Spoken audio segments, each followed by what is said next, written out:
Hello बच्चों, इस video में हम पढ़ेंगे लॉगरिथमिक फंक्शंस बच्चों। ठीक है, लॉगरिथमिक फंक्शंस 9th क्लास से लेकर 12th क्लास का कोई भी बच्चा पढ़ सकता है। ऐसा नहीं है कि इसमें कुछ प्रायर नॉलेज होनी चाहिए तुम्हें।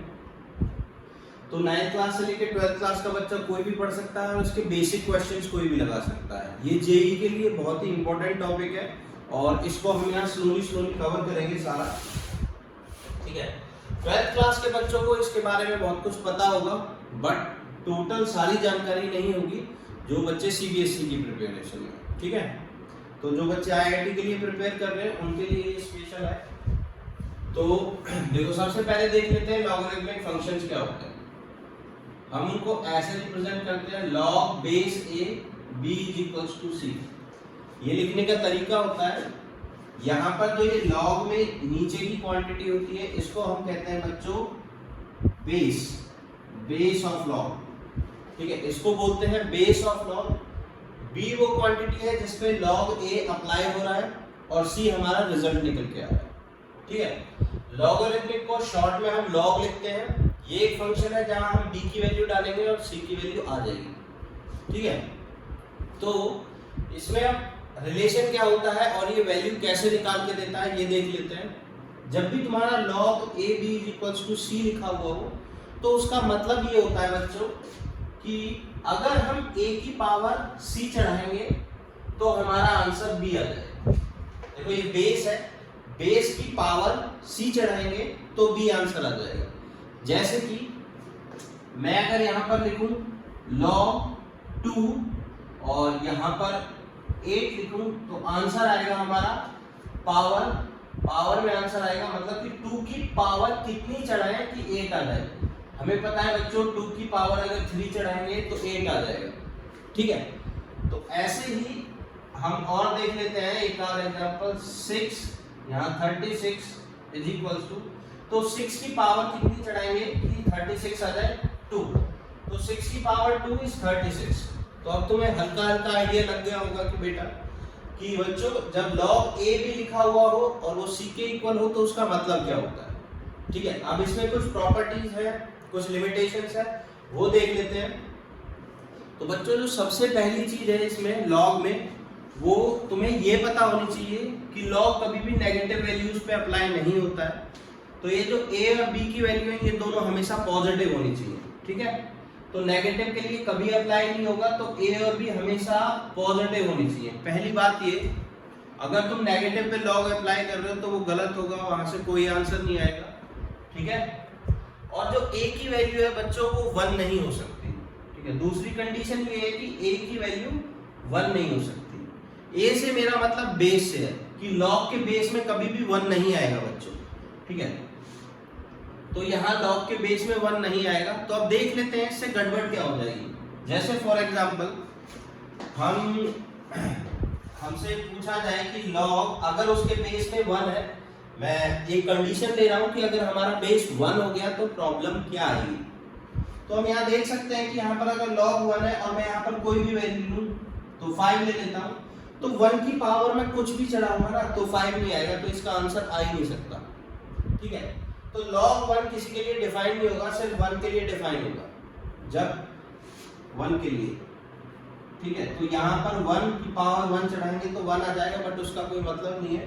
तो उस एक लिमिट मतलब एक उसके लिए हम उसका यूज नहीं करते हैं। बाकी सबके लिए जो बेस 1 है वो फेल हो जाता है, इसलिए हम बेस की वैल्यू कभी भी 1 नहीं ले सकते। और b हमेशा पॉजिटिव होगा, c कहीं पर भी हो सकता है, c का आंसर कुछ भी आ सकता है, नेगेटिव भी आ सकता है, पॉजिटिव भी आ सकता है, कुछ भी आ सकता है। तो जरा देख लेते हैं कि c की वैल्यू नेगेटिव कैसे आ सकती है। ठीक है, तो एक और एग्जांपल लेते हैं, उससे और क्लियर होगा। जैसे कि हमारे पास मान के चलो ये दे रखा हो log 2 और यहाँ पर आ रहा हो 1/8 जिसपे हमने log अप्लाई किया। तो बच्चों बताओ यहाँ पावर कितनी आएगी, 2 की पावर कितना चढ़ाएंगे कि 1/8 आ जाए। तो हमें साफ पता है -3। तो देखो log रिजल्ट में नेगेटिव वैल्यूज देता है, बट उसमें अंदर हम नेगेटिव वैल्यूज नहीं डाल सकते, रिजल्ट उसका नेगेटिव वैल्यू आएगा। तो यहां से अगर हम 2 की पावर -3 चढ़ाएंगे तो वो 1/8 के इक्वल आ जाएगा। ठीक है, ये सबको पता होगा। ठीक है बच्चों, अब जैसे इसमें एक क्वेश्चन कर लेते हैं तो चीजें और क्लियर हो जाएगी। तो एक क्वेश्चन मैं देता हूं, लॉग यहाँ पर b और यहाँ पर √8 इज इक्वल्स टू 3 1/3, ये मिक्स फ्रैक्शन में लिखा हुआ है। तो इसका आंसर निकालना है हमें, b की वैल्यू क्या होगी जिसपे log √8 अप्लाई हो रहा है, ठीक है, जिससे कि उसका आंसर 3 1/3 आ जाए। तो यहाँ से इसको एक एक स्टेप करके सॉल्व करते हैं बच्चों। तो सबसे पहले हम यही लिखे रहने देते हैं, यहाँ पर √8b इज इक्वल्स टू, इसको सॉल्व करेंगे तो ये आ जाएगा 10/3। अब यहाँ से हमें पता है, हम ऊपर वाला रिलेशन दिस इंप्लाइज दिस, अगर ये ट्रू है तो ये ट्रू होगा। तो यहाँ से ये चीज निकाल लेते हैं, ठीक है, कि बेस की पावर c चढ़ाते हैं तो b के इक्वल आ जाएगा। बेस क्या है हमारा √8, उसकी पावर ये चढ़ाएंगे तो b के इक्वल आ जाएगा बच्चों। सो b इज इक्वल्स टू √8 की पावर 10/3। अब यहां से इसको आराम से सॉल्व कर लेंगे। ये क्या लिखा हुआ है, 8 की पावर 1/2 इंटू 10/3। पावर आपस में मल्टीप्लाई हो जाती है, ठीक है, पावर के ऊपर पावर हो तो मल्टीप्लाई हो जाती है। सो 1/2 10/3 में मल्टीप्लाई होगा तो 2 से ये 5 कट गया, तो ये हो गया 8 की पावर 1/3 और उसकी होल पावर 5। अब बच्चों मैंने 1/3 अलग ले लिया है क्योंकि 8 की पावर 1/3 यानी कि क्यूब रूट की वैल्यू हमें पता है 2 होती है, तो 2 की पावर 5 आ जाएगा इसका आंसर, और वो मेरे हिसाब से 2 की पावर 5 32 होता है। सो यहां से हमारा इस क्वेश्चन में बी का आंसर आ गया 32। तो देखो ऐसे बच्चों हम आंसर्स निकाल सकते हैं। ये तो बस एक छोटी सी बात हो गई लॉग की। अब इसी की डिफरेंट प्रॉपर्टीज हैं जो कि इसी का यूज करके आई है, बट वो हमें डायरेक्ट याद होनी चाहिए क्योंकि हमारे पास इतना टाइम नहीं होगा एग्जाम में कि हम उनको डेराइव करें। तो वो सारी प्रॉपर्टीज तुम एक पेज पे डेटा वाली बुक पे लिख लो, डेटा वाली कॉपी पे, जहां तुम सारा डेटा कलेक्ट करोगे। तो सारी आइडेंटिटीज मैं एक एक करके लिखवा रहा हूँ और एक एक करके सारी आइडेंटिटीज क्लियर कर रहा हूँ। तो देखो यहाँ से लॉग सबको क्लियर हो गया होगा, तो मैं ये रब कर दे रहा हूँ। यहाँ से एक एक करके हम सारी प्रॉपर्टीज पढ़ेंगे। अच्छा बच्चों, तो देखो अगर कहीं पर बेस कुछ भी हो और 1 पे लॉग अप्लाई हुआ हो, मैंने क्या बोला था कि बेस 1 नहीं हो सकता बट ये वाली वैल्यू 1 हो सकती है, ठीक है। अगर बेस कुछ भी हो, ठीक है, पॉजिटिव वैल्यू जो कि डज नॉट इक्वल टू 1 होगी, बट यहाँ पर 1 होगा, तो इसका आंसर क्या आएगा। तो तुम थोड़ा सा दिमाग लगा के सोच सकते हो कि इसका आंसर a की पावर क्या चढ़ाएंगे कि 1 आए, और a कुछ भी हो सकता है, 5 6 7 8 9 10 20 कुछ भी। तो देखो किसी की भी पावर अगर हम 0 चढ़ाते हैं तो वो हमेशा 1 के इक्वल आता है। तो हम यहाँ से लिख सकते हैं कि log 1 की वैल्यू हमेशा 0 होगी, ठीक है। log a 1 की वैल्यू हमेशा 0 होगी। अब a की वैल्यू कुछ भी होगी तो वो आंसर में 0 देगा जब भी यहाँ पर 1 लिखा हो। तो log 1 is always equals to 0, ठीक है। यहाँ से अब दूसरी प्रॉपर्टी पे आते हैं, log a और यहाँ पर a लिखा हुआ हो, जब भी बेस इसकी इक्वल हो तो यहाँ से, अब ये बहुत ही बचकानी सी बात है बट फिर भी हम इसको पढ़ लेते हैं आइडेंटिटी में, कि अगर ये दोनों चीज इक्वल हो, चाहे अब ये कुछ भी है, ठीक है, चाहे अब ये कुछ भी है का मतलब है पॉजिटिव क्वांटिटीज है और 1 के इक्वल नहीं है, तब ठीक है। 1 पे भी वैसे तो सेटिस्फाई करेगा बट हम बेस 1 नहीं ले सकते, ठीक है। तो अगर ये पॉजिटिव क्वांटिटीज है तो इसका आंसर हमेशा 1 आएगा, क्योंकि देखो a की पावर 1 चढ़ाएंगे तो a के इक्वल आएगा, ठीक है। जैसा कि हमने पढ़ा है ये बेस होता है, बेस की पावर ये चढ़ाएंगे तो इसके इक्वल आएगा। तो ये लेफ्ट साइड राइट साइड की ट्रू हो गई। जब भी ये दोनों चीज इक्वल होंगी तो हमेशा आंसर 1 आएगा, तुम यहाँ डायरेक्ट निकाल सकते हो, ठीक है। अब तुम देखो नेक्स्ट प्रॉपर्टी, लॉग यहाँ पर a है और यहाँ पर दो क्वांटिटीज हैं m इंटू n, ठीक है बच्चों।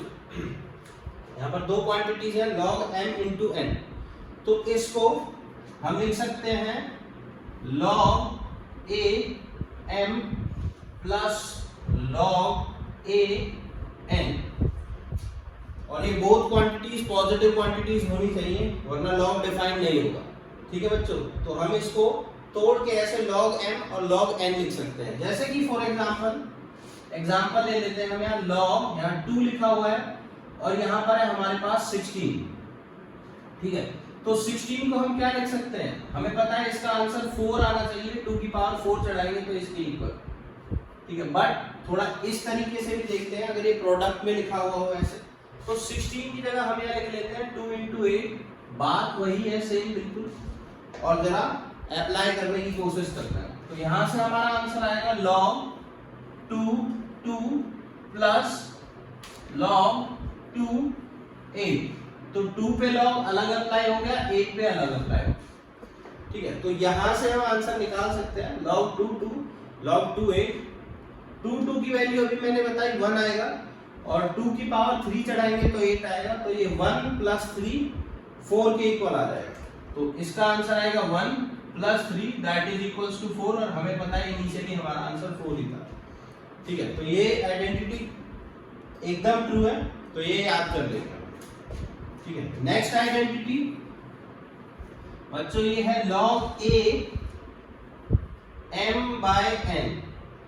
ठीक है, log a m by n equal होता है बच्चों log a m minus log a n। ध्यान रखना, जब भी ये दोनों चीज मल्टीप्लाई में होंगी तो प्लस आएगा साइन, जब डिवाइड में होंगी तो माइनस आएगा साइन। ठीक है, यहां से नेक्स्ट प्रॉपर्टी पे हम पढ़ते हैं बच्चों। मैं यहां लिखता हूं सारी प्रॉपर्टीज, ताकि लेफ्ट साइड में हम सारे क्वेश्चंस कर सकें। तो बच्चों ये प्रॉपर्टीज इतनी इंपॉर्टेंट नहीं है, ये तो हमारे दिमाग में छप जाती है, जब तुम खूब सारे क्वेश्चन करोगे तो ये एकदम आराम से याद हो जाएंगी। और 12th वाले बच्चों को ये आइडेंटिटीज तो अच्छे से पता होंगी सारी। ठीक है, क्योंकि ये एनसीईआरटी में दे रखी है। अच्छा, अब हम यहाँ पर करते हैं next identity, that is log a m, और यहाँ पर m की पावर में कुछ है, m की पावर में r मान लेते हैं। ठीक है, जिस पे log अप्लाई हो रहा है उसकी पावर में r है। तो बच्चों हम यहाँ से कह सकते हैं कि r आगे आ जाएगा, और यहाँ से ये हो जाएगा log a m, पावर आगे आ जाती है। ठीक है, पावर आगे आ जाती है बच्चों, ध्यान रखना। ठीक है, तुम इस आइडेंटिटी को चाहो तो प्रूफ भी कर सकते हो कि log m को r times m into m into m into m into ऐसे करके लिख लो, और फिर सबको प्लस कर दो तो r times log a m आ जाएगा।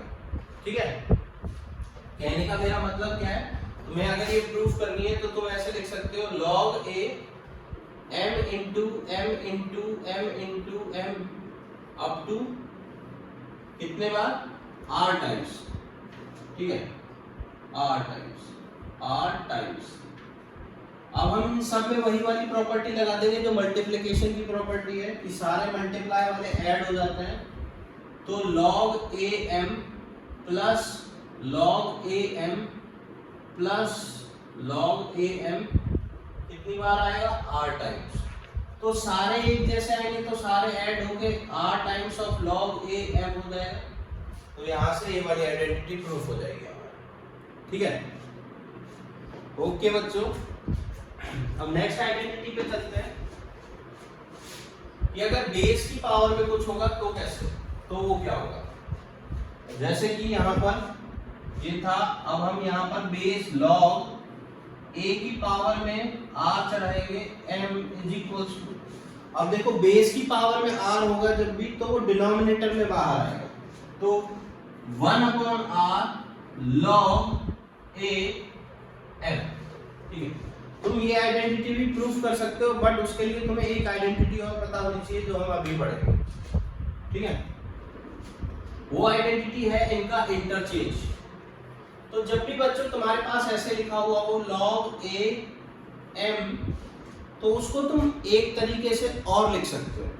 कैसे लिख सकते हो, log a m is equals to log b m upon log b a।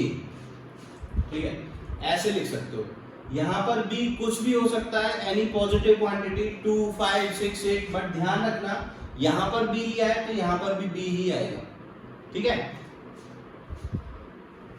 और b की जगह c भी हो सकता है, कोई भी क्वांटिटी हो सकती है, log cm divided by log ca। तो देखो a b c कुछ भी हो सकता है यहाँ पर, ठीक है, यहाँ पर कुछ भी हो सकता है। तो यहाँ से हमारी एक प्रॉपर्टी आ गई ये वाली, दैट log a m को हम लिख सकते हैं log b m divided by log b a, ठीक है।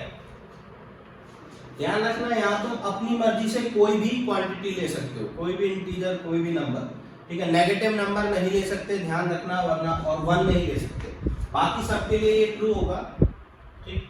अब यहीं से इसी प्रॉपर्टी में जब हम कह रहे हैं कि यहाँ पर हम कोई भी वैल्यू ले सकते हैं, b में कोई भी वैल्यू ले सकते हैं, तो वो वैल्यू एक स्पेशल वैल्यू ले लेते हैं, m के बराबर ले लेते हैं। तो log a m is equals to log m m divided by log m a, ठीक है। मैंने यहाँ पर b की जगह दोनों जगह m m ले लिया है, तो उससे क्या फायदा होगा देख लेते हैं कि हमारी ऊपर वाली जो क्वांटिटी है log m m वो 1 बन जाएगी, सो 1 divided by log m a। तो यहाँ से हमारी ये प्रॉपर्टी हो गई, log a m को हम यहाँ पर लिख सकते हैं log m a, ठीक है, 1/log m a। तो यहाँ पर ये वाली प्रॉपर्टी लिख देते हैं, log a m is equals to log m a। अब इसके ऊपर एक आधा क्वेश्चन करते हैं, फिर दो एक प्रॉपर्टी और पढ़ेंगे, क्योंकि क्वेश्चन करने से ज्यादा दिमाग में आएगी। तो तब तक के लिए ये प्रॉपर्टी साइड में लिखी है, आई होप तुमने नोट कर ली होगी बच्चों, काफी इजी है ये, ठीक है। बस ये खूब सारा डेटा है, ये डेटा दिमाग में रखना है, जब भी एग्जाम दोगे तब भी ये डेटा दिमाग में रखना है, और अभी ये डेटा साइड में रख के तब इसके क्वेश्चन लगाने, ठीक है। जब भी लॉग के क्वेश्चन लगाओगे तो ये ध्यान रखना, या तो ये डेटा तुम्हारे साइड में हो या तुम्हें अच्छे से याद हो। जैसे कि हाँ, मान के चलो यहाँ पर हमें दे रखा है 6 is equals to 2 to the power 1/log x 4, हमें ये दे रखा है, ठीक है। तो अब हमें यहां से आंसर निकालना है x का, कि x की वैल्यू क्या होगी। मैं जिस बुक में से क्वेश्चन दे रहा हूँ वो मैथमेटिक्स की सिंगेज बुक है, तो तुम भी वही रेफर कर सकते हो, ठीक है। जेई के लिए आई थिंक ये अभी तक की बेटर बुक है, बाकी कोई आएगी तो मैं बताता हूँ बच्चों। तो देखो यहाँ पर अभी हमारे पास सिंपल यहाँ पर 6 वैल्यू दे रखी है, और ये 2 की पावर में 1/log x 4 दे रखा है, बेस में x है और यहाँ पर 4 है, तो x की वैल्यू हमें निकालने के लिए बोला है। तो सबसे पहले हम इसका रेसिप्रोकल देखेंगे। यहाँ पर मैंने देखो आइडेंटिटी गलत लिख दी है एकदम, log am जो है 1/log ma होगा, ठीक है। तो इसको हटा के पहले आइडेंटिटी सही से लिखते हैं, 1/log ma,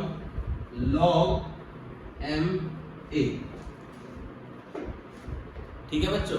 चलो उससे कुछ नहीं होता, सिली मिस्टेक्स हैं, सबसे होती हैं।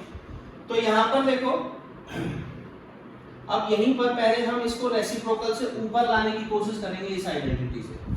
इससे हम ये लिख सकते हैं, तो हम इसको इंटरचेंज कर देते हैं, 6 इज इक्वल्स टू 2 की पावर log यहाँ पर 4, यहाँ पर x, ठीक है। तो यहाँ पर हम लिख सकते हैं 6 इज इक्वल्स टू 2 की पावर log 4x, ठीक है।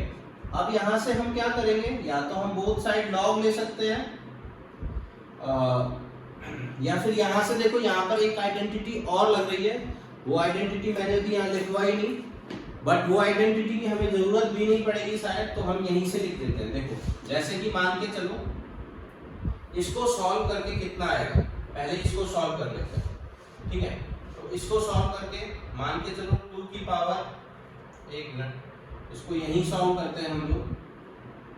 वैसे जो हमारे पास आइडेंटिटी होती है वो ये होती है दैट a की पावर अगर log बी सी लिखा हुआ हो तो ए और सी को हम आपस में इंटरचेंज कर सकते हैं।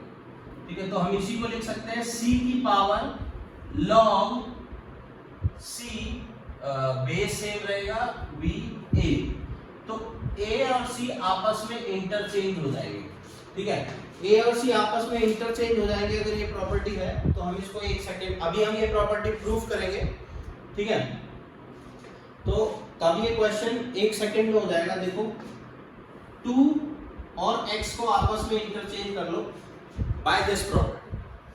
अब जब तुम ये प्रॉपर्टी लगाओगे यहाँ पर तो ये बन जाएगा 6 is equals to 2 to the power log, ठीक है, 2 to the power log 4, sorry 2 की जगह आ जाएगा x और x की जगह आ जाएगा 2। तो बड़े आराम से हमने ये कर लिया। ठीक है, अब यहाँ पर log 4 2 की वैल्यू कितनी होती है ये हमें पता है, हम आराम से कैलकुलेट कर सकते हैं कि 4 की पावर कितना चढ़ाएंगे कि 2 आएगा। ठीक है, तो हमें पता है कि 4 की पावर 1/2 है ना, 4 की पावर 1/2 चढ़ाएंगे तो 2 आएगा। हमें ये अच्छे से पता है 4 का स्क्वायर रूट 2 होता है। ठीक है, तो 4 की पावर 1/2 चढ़ाएंगे तो 2 आएगा। ठीक है, तो यहाँ से इसका आंसर आ गया 6 इज इक्वल्स टू x की पावर 1/2 इज इक्वल्स टू, ठीक है, और स्क्वायरिंग बोथ साइड करेंगे तो ये 6 का square is equals to x, तो 36 इज इक्वल्स टू x। तो x की वैल्यू हमारी आ गई 36 बच्चों।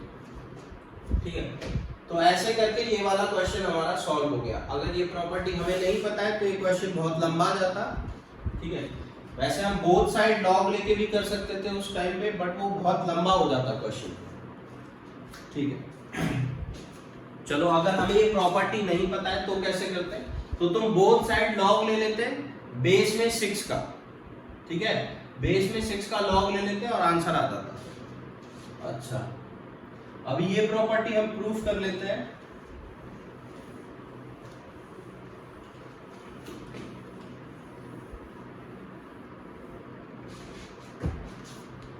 तो देखो जैसे कि हमारे पास दिया हुआ है a की पावर log b c। ठीक है, हमें इसको प्रूफ करना है c की पावर log b a। तो मान के चलते हैं लेट ये क्वांटिटी किसके इक्वल आएगी, इसमें हम इस क्वांटिटी को लेट log b c को हम लोग z मान लेते हैं और यहाँ पर log b a को हम लोग y मान लेते हैं। तो देखो ये क्या चीज लिखी हुई है, a की पावर z और ये लिखा हुआ है a की पावर सॉरी c की पावर y। ठीक है, तो यहाँ पर ये लिखा हुआ है a की पावर z, यहाँ पर लिखा हुआ है c की पावर y। अब यहाँ से हमें प्रूफ करना है a की power z is equals to c की पावर y। ठीक है, तो बड़े आराम से प्रूफ हो जाएगा। इनको लेके चलते हैं, यहां से हम बोल सकते हैं इससे कि b की पावर z चढ़ाएंगे, b की पावर z चढ़ाएंगे तो c आएगा, और यहां से बोल सकते हैं c की पावर y चढ़ाएंगे तो हमारा a के इक्वल आएगा, c की पावर y चढ़ाएंगे तो a के इक्वल आएगा। तो यहां से हमें इतना तो मिल गया, बट हमें क्या चाहिए, a की पावर z चाहिए, तो बोथ साइड पावर z ले लेंगे, बोथ साइड पावर z ले लिया, और यहाँ पर c की पावर y चाहिए तो बोथ साइड पावर कितना ले ली, 1 ले। यहाँ पर मैंने गलती कर दी है, b की पावर y चढ़ाएंगे तो आएगा, तो यहाँ लिखा जाएगा b की पावर y चढ़ाएंगे। ठीक है, तो अब सही हो गया सब कुछ, तो b की पावर z है ऑलरेडी, और अब हमें चाहिए क्या, c की पावर y, तो बोथ साइड पावर में y चढ़ा देंगे। तो देखो LHS दोनों का इक्वल आ जाएगा, b की पावर yz, b की पावर yz, तो RHS भी दोनों का इक्वल होगा, तो यहाँ से ये दोनों इक्वल प्रूफ हो जाएंगे। तुम्हें प्रूफ अगर नहीं आ रहे हैं तो प्रूफ करने की जरूरत नहीं है, बस ये आइडेंटिटीज ध्यान में रखना, और ये आइडेंटिटीज दिमाग में रहनी चाहिए कि कैसे हुई। ठीक है, अभी के लिए आइडेंटिटी एक जगह लिख लो और होनी चाहिए। ठीक है, अब जैसे कि मैं कुछ क्वेश्चन ले रहा हूँ, उस क्वेश्चन में लगा के देखते हैं। जैसे कि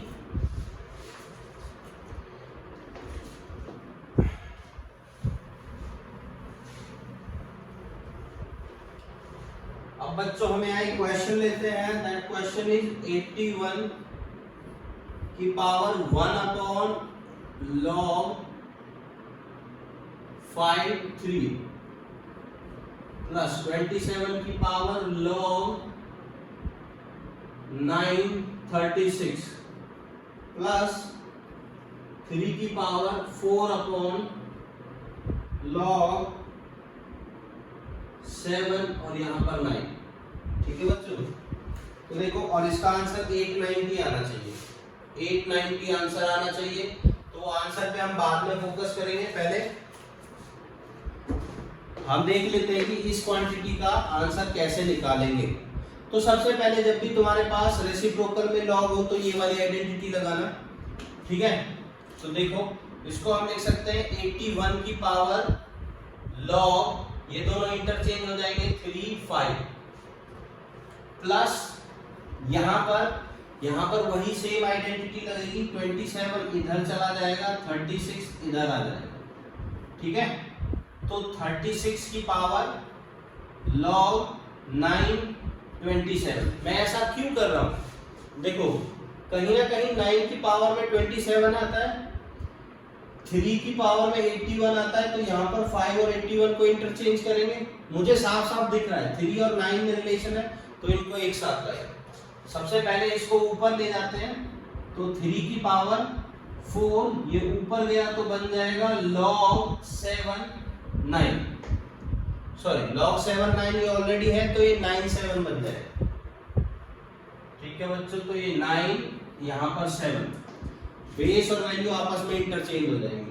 ठीक है, अब देखो यहाँ से ये पावर में चला जाएगा इधर, क्योंकि हमें पता है ये पावर आगे आ जाती है तो ये पीछे भी जा सकती है, राइट। तो यहाँ से 4 को मैं हटा के अभी इसी स्टेप में 7 की पावर 4 लिख दे रहा हूँ। तुम लोग नेक्स्ट केस में करना। ठीक है, तो इसको इतना लिख देते हैं 7 की पावर 4। अब तुम यहाँ देखो, यहाँ पर अब मैं 81 और 5 को इंटरचेंज कर लेता हूँ, तो ये बन जाएगा 5 की पावर log 3 81 प्लस यहाँ पर 36, 9 की पावर कितना चढ़ाएंगे कि 27 है। तो ये बहुत इजी है, अगर तुम इसको ऐसे करके करोगे तो ये शायद डायरेक्ट ना सोच पाओ बच्चों, बट ऐसे करके सोचो। देखो log 9 27, तो तुम्हें पता है 3 की पावर 3 जो होती है वो 27 होती है, तो तुम यहाँ पर 2 चढ़ा सकते हो। ठीक है, तो यहाँ से तुम्हारा क्या आ जाएगा, आपस में पावर इंटरचेंज करोगे, 3 की पावर 2 की पावर 3 इज इक्वल्स टू 27 की पावर 2।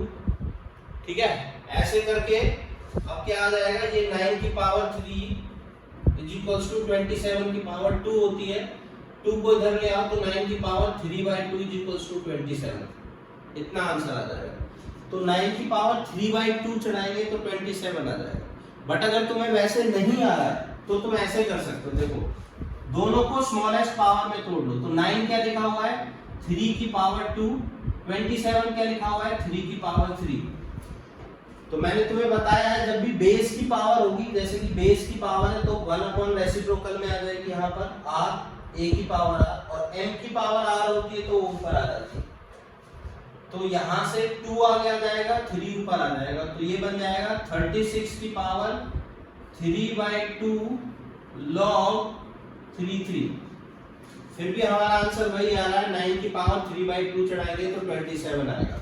दोनों बात सेम ही है। ठीक है, 3 यहाँ पर है और उसकी पावर ये है, तो इसमें बच्चों फिर से इंटरचेंज का रूल लगाएंगे। 3 और 7 की पावर 4 को इंटरचेंज करेंगे, 7 की पावर 4 और ये हो गया log 9 3। ठीक है, तो यहाँ पर 7 की पावर 4, 9 की पावर 1/2 चढ़ाएंगे तो 3 आएगा। ठीक है, उसका स्क्वायर रूट होता है, तो 7 की पावर 4 की होल पावर आ गई 1/2, क्योंकि इसकी वैल्यू होगी 1/2, 9 की पावर ये चढ़ाएंगे तो 3 आ जाएगा। यहाँ से आगे फट से ये चीज हो गई हमारी 1, इसमें 3 की पावर कितना चढ़ाएंगे कि ये आ जाए, 3 की पावर 3 होता है 27, 3 की पावर 4 होता है 81, तो ये पूरी क्वांटिटी आ जाएगी 4। तो फाइनली 5 की पावर 4 प्लस 36 की पावर 3/2 और यहाँ से ये कट जाएगा 2 तो आएगा 7 की पावर 2 और यहाँ पर 36 की पावर 3/2 प्लस 5 की पावर 4। इन सबको सॉल्व करेंगे आंसर आ जाएगा। अब अगर तुम सोच रहे हो इसको कैसे सॉल्व करेंगे तो 36 को पहले 6 का स्क्वायर लिख लेंगे हम लोग, फिर ये 2 से 2 कट जाएगा 6 की पावर 3 तो वहां से आंसर आ जाएगा। ठीक है बच्चों, अब इन तीनों को सॉल्व करना आसान है, मेरे हिसाब से 590 ही आंसर आएगा और वो तुम खुद भी करके देख सकते हो। ठीक है, तो इसमें मेन बात क्या थी, देखो पावर क्वेश्चन बहुत इजी है बट पावर से कैसे डील करना है वही मेन बात है। तो तुम आराम से करना और जो भी चीज तुम्हें प्रॉब्लम देना कि इसमें और इसमें क्या रिलेशन, उसको साइड में रख के सॉल्व कर लेना।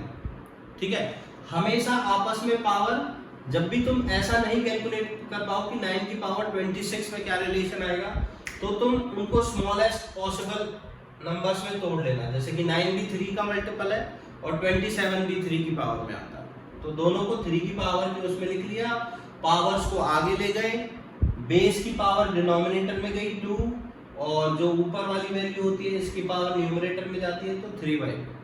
तो ऐसे करके तुम ये क्वेश्चंस कर सकते हो। तो बच्चों यहाँ से हमारे कुछ बेसिक क्वेश्चंस क्लियर हुए। अब यहाँ पर कुछ लॉग की 1-2 बातें और हैं जो मैं तुम्हें बताना चाहूंगा। 12th क्लास वाले बच्चों, तुमने जो लॉग पढ़ा होगा बच्चों, तुम्हें पता होगा कि वहां पर लॉग में बेस नहीं होता है। तुम्हारा 11th 12th क्लास की बुक्स में लॉग में बेस नहीं लिखा हुआ है, तो उसका मतलब क्या है? ठीक है, तो वो देख लेते हैं एक बार।